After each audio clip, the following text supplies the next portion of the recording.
straight from the horse's mouth. Our Neil Young News Report. Smell the horse on this one. With this week's update from thrasherswheat.org, here's Thrasher.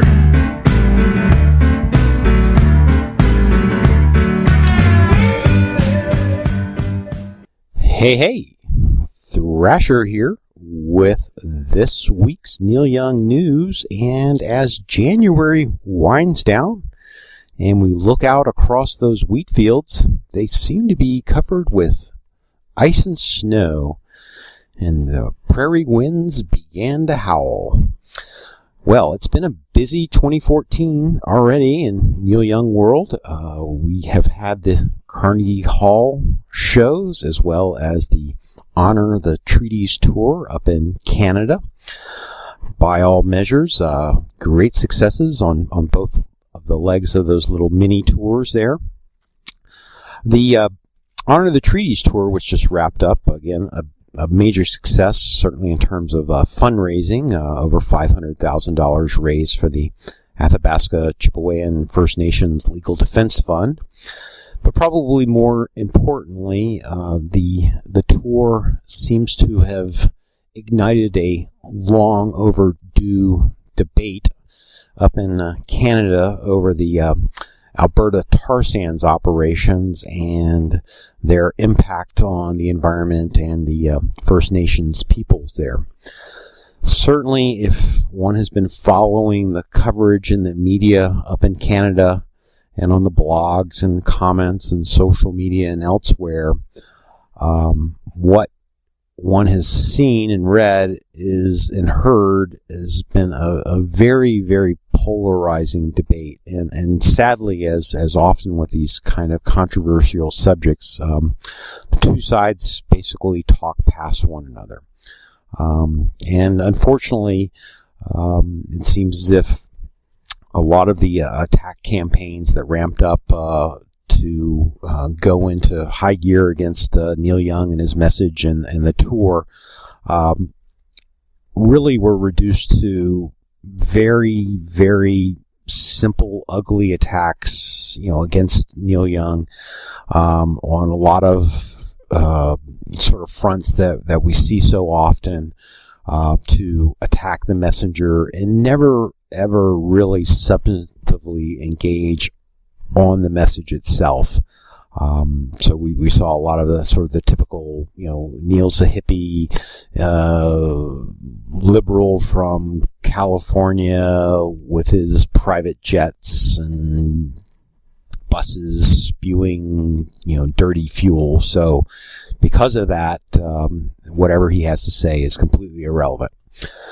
So, again, this is all pretty sad to see that, these important kinds of issues are just, not really, if you will, debated on the facts, if you will, but really all of this sort of innuendo and ad hominem attack. So anyway, that's probably enough there. You can certainly read up more on that if you missed it. And, we certainly encourage you to, whichever side of the issue you're on this, is to check out, what these tar sands operations are about and what these treaties are about and what the impact on the First Nations and the air and the water and so on.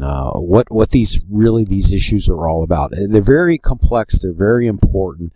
And they really, really need to be substantively debated rather than this sort of silliness that's going on. And Neil Young actually on his Facebook page tracked a lot of this in his travels on LinkVolt in his discussions with the Passenger, where a lot of this played out, in the comments and in the discussion quite vividly, shall we say. So, as always, things are always interesting in Neil world. Never a dull moment, as we like to say.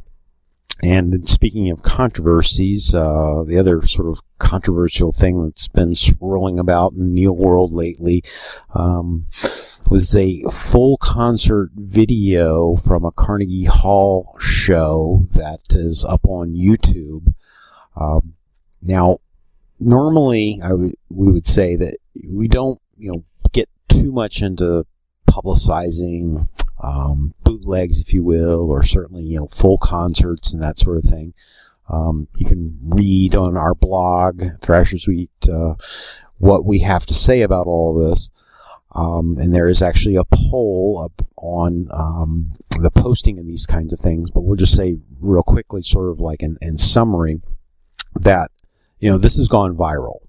Published in the Wall Street Journal, picked up all over the place, all over the internet. It is no secret that this YouTube video, which is quite awesome, is out there, and it's not a secret. So, given that it's sort of like out there in the open, we went ahead and published the link on that. Now, whether we should or whether we shouldn't, it's sort of a struggle that again we wrote about it a little bit on the blog, but we'll just say this in terms of trying to summarize it, that what is ultimately most important out of all of this is the live concert experience itself. As a member of the audience, when you're sitting there, especially at a solo acoustic concert in a place such as Carnegie Hall, is that has to be respected. That moment has to be respected from an audience perspective, from the artist perspective. So whatever happens at that moment that is in any way disruptive to that experience is negative. And that is our position on the subject. Moving along, I guess controversy number 3. There has been not just long rumored, but a recording that Neil Young did in Nashville last year when he was there for Willie Nelson's 80th birthday, was that he stopped by Third Man Records, which is Jack White's operation there in Nashville, to do some recording. And we have photos of him emerging from a recording booth. This is old school technology, and apparently during the course of this, Neil Young managed to record an album of covers. And that seems to be a fairly well-established fact, that Neil Young recorded a whole bunch of covers there in Nashville. Now, the controversy, or whatever you want to call it, is so what's next? And it seems as if somehow the press has grabbed onto the fact that these are duets that he recorded with Jack White. Well, the booth seems to be pretty small and can only hold one person, so not sure exactly how this duet business ever really surfaced, but be that as it may.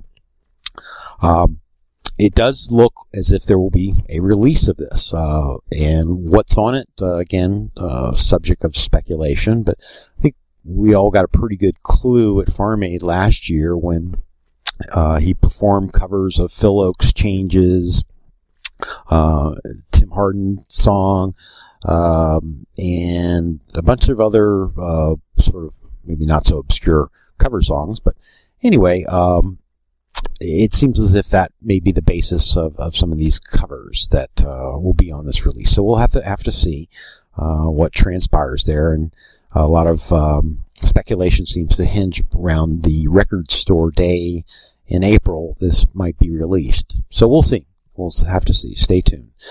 In other news, on the not so controversial front, shall we say, and something we haven't published on the blog as of yet, so this is new news, if you will, for our listeners and readers. It looks like Pono is going to be launched at South by Southwest in March, that festival there in Texas. Earlier, we were led to believe that this was going to be launched in Las Vegas at the Consumer Electronics Show, which is a big deal, but then that got canceled or postponed or pushed off or what have you.